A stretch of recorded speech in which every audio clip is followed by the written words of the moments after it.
તો હેલો મિત્રો, technical Gujarati YouTube ચેનલમાં સ્વાગત છે મિત્રો। મારું નામ છે વિષ્ણુ અને મિત્રો મારી ચેનલ પર મિત્રો તમે નવા હોય તો વિડીયોને લાઇક કરી લેજો, પણ ચેનલને સબસ્ક્રાઈબ કરી લેજો મિત્રો। તો આપણા આજના વિડીયો અંદર વાત કરવાની છે કે જે આપણું જીમેલ આઈડીનું હોય એના મિત્રો આપણે જીમેલ આઈડી બનાવીએ છીએ અને આપણે એનું ઘણા ટાઈપથી મિત્રો થઈ જાય છે, તો આપણે મિત્રો પાસપોર્ટ ભૂલી જઈએ છીએ।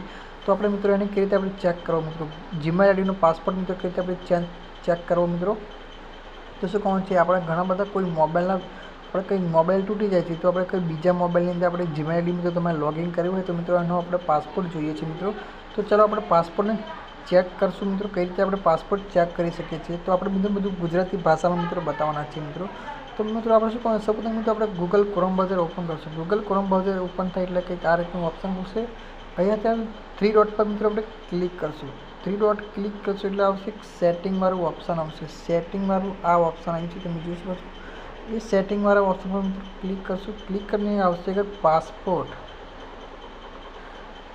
આવશે એટલે એક આવશે, તમે જોઈ શકો છો આ રીતનું કંઈક પાસપોર્ટનું ઓપ્શન આવશે આગળ। તો એ પાસપોર્ટના ઓપ્શન પર મિત્રો ક્લિક કરશું। ક્લિક કરશું એટલે આવશે પાસપોર્ટ શોધો।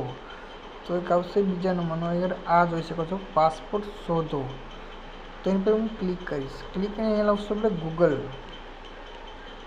ગૂગલ લખી ગયું છે, કંઈક આ રીતનું ઓપ્શન આવ્યું છે આગળ।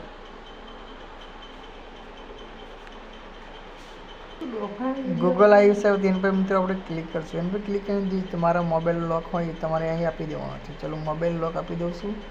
આ રીતે તમે જોઈ શકો છો મિત્રો, આ પાસપોર્ટ આવી ગયો છે મારો, જીમેલ આઈડી મારી આવી છે અને નીચે પાસપોર્ટ આવશે। તો મિત્રો આ આંખવાળા ઓપ્શન પર મિત્રો તમે ઓકે કરશો એટલે તમારો પાસપોર્ટ તમને દેખાઈ જશે અને તમારે ફેરફાર કરવો તો તમે કરી શકો છો, કાઢી નાખો તો તમે કાઢી નાખો છો। તો બસ મિત્રો આજના વિડીયોમાં આટલું જ। વિડીયો ગમે તો વિડીયોને લાઇક કરી લેજો, પણ ચેનલને સબસ્ક્રાઈબ કરી લેજો।